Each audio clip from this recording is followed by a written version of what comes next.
근데 함은경 씨 얘기를 좀 해야 하지 않을까요? 정청래 얘기가 나온 김에 어떠세요? 함은경 선배, 제가 이제 함은경 선배랑 좀 아는 사이로서 예. 오늘 소개하고 싶은 몇 가지가 있는데 그 중에 하나는 그 서울 미문화운 사건인데 미문화운 사건이 이제 5.18에 대한 미국의 책임을 묻는 거잖아요. 예. 5.18에 대한 미국의 책임의 구체적인 게 뭐냐면 뭐를 묻는 거냐면 광주에 이제 군부대가 출동을 하는데 예.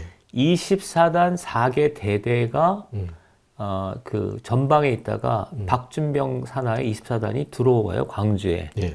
근데 그 당시에 우리한테 알려진 건 뭐냐면 그게 그 군사작전 지휘권이 미국한테 있기 때문에 미국이 승인했다 이거예요. 그러니까 제가 2학년, 3학년 때 광범위하게 알려져 있던 내용입니다. 그런데 최근에 이제 함은경 선배랑 얘기를 해보면 그게 자기가 잘못 알았다는 거예요. 그래서 쭉 알아보니까 24단 그거는 이제 미국의 관할권 안에 있었던 게 아니라 그냥 그 신군부가 좌지우지할 수 있는 그런 법적 상태에 있었다. 그런 얘기를 쭉 하더라고요.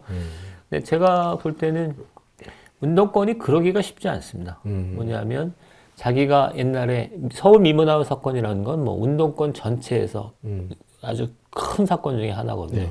그 사건을 주동했던 사람이 자기가 그 미문화운 점거를 한 데는 근거가 됐던 거잖아요. 근데 그거를 이제 과시하려고 하고 내가 옳았다고 강변하려고 하는 게 아니라 사실이 주어지니까 그거를 반성하고 내가 틀렸다라고 인정하는 거는 굉장히 저는 좋게 봤습니다.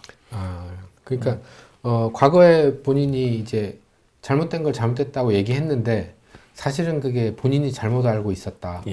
그러면서 행동에 대해 반성을 하고 이제 사회에 나왔다라는 그런 그렇죠. 말씀이시군요. 그거는 서울 미문화운 사건은 당시 운동권들이 다 그렇게 알고 있었기 때문에 80년대 중반의 학생운동이 뭔가 좀 착각을 했고 그 착각 속에서 이루어진 행위였다 이런 거니까 사실은 좀 충격적이죠. 그 다음에 반면에 이제 정청래 씨는 미 대사관 사저죠, 사저. 관정가, 사정가. 거기에 점거해서 방화 미수를 한 거거든요.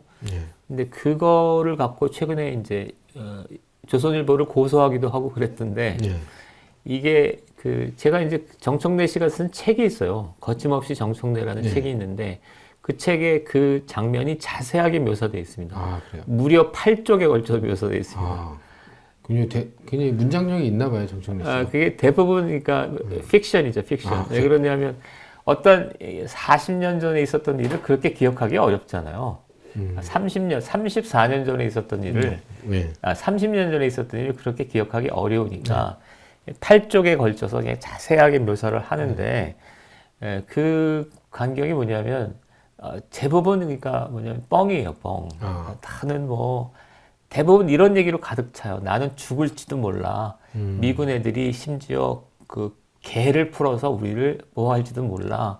뭐 이런 걸로 가득 차고 중간에 이제 자기 과시, 이를테면 뭐가 나오냐면은 사제폭탄을 실제로 자기가 던졌다는 내용이 나와요. 그러니까 미 대사관 단순 정거라기 보기 어렵죠. 자기가 던진 거니까. 그러니까 방화까지는 아니더라도 방화 미수는 되는 거죠. 근데 거기서 보면은 미 대사관 관저를 사제폭탄을 던진 건데 그거를 8쪽에 걸쳐서 그렇게 의기양양하게 묘사하는 게 정상적일까? 그런 생각이 좀 들었습니다. 어떠세요? 저는 그냥 테러리스트. 테러죠, 테러. 테러라고 봐도 뭐 지장이 없죠. 어떤 미국이라는 나라를 대상으로 테러를 저지른. 그러니까 어떻게 보면 알카에다하고 같은 거죠. 뭐 대표님 예전에 운동하셨을 때 쌍둥이 타워 트레이드 센터가 이제 비행기가 부닥치는 걸 보고 환희를 질렀다. 그런 것 같은 그런 거죠. 그런 인식을 갖고 있는 거 아닌가. 근데 결국엔 테러리스트죠. 근데 한 가지 과거에 우리나라에서 폭탄을 던진 그 의사 분들이 있으시잖아요. 그분들하고 자기가 같다라고 생각하지 그렇게 않는 보는 이상 거죠. 그렇게 보는 거죠. 그렇게 근데 미국이 우리를 점령한 건 그때 인식은 좀 점령했던 그런 거죠. 똑같은 예, 거죠. 그런 생각 안 해서 이제 하는데 이제 시간이 지나서 우리 점령한 게 아니라는 걸 뻔히 알잖아요. 그럼 그걸 부끄러워해야 되는 과거죠. 근데 아직도 나는 정청래 씨하고 얘기를 못 해봤지만 아마 그렇게 생각할 겁니다. 일제시대에 윤봉길이나 이봉창이 뭐 폭탄 추적하고 이런 거랑 동일한 어떤 관점에서 89년에 있었던 미 대사관저에 대한 폭탄, 사제폭탄 추적을 그렇게 생각할 거로 봐요. 그리고 그런 관점에서 자기가 했던 행동을 지금도 긍정적으로 평가할 거다 이렇게 생각하죠.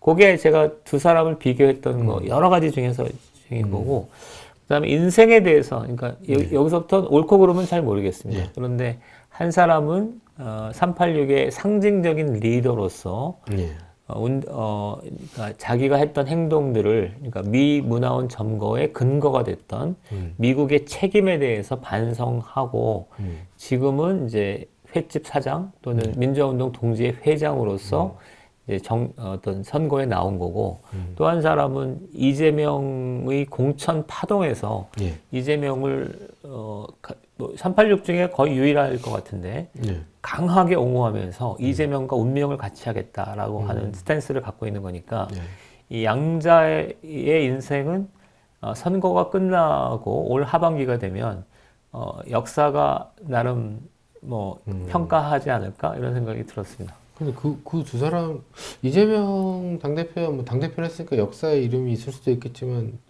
정청래라는 이름이 역사에 남는 건 좀 우리 역사가 너무 허접한 거 아닌가요? 정청래 씨는 저는, 그러니까 허접하다고 생각하긴 하는데, 쩔이라고 생각하는데, 근데 쩔이도 역사적 평가의 대상이잖아요. 뭐 하긴 그렇죠. 그러니까,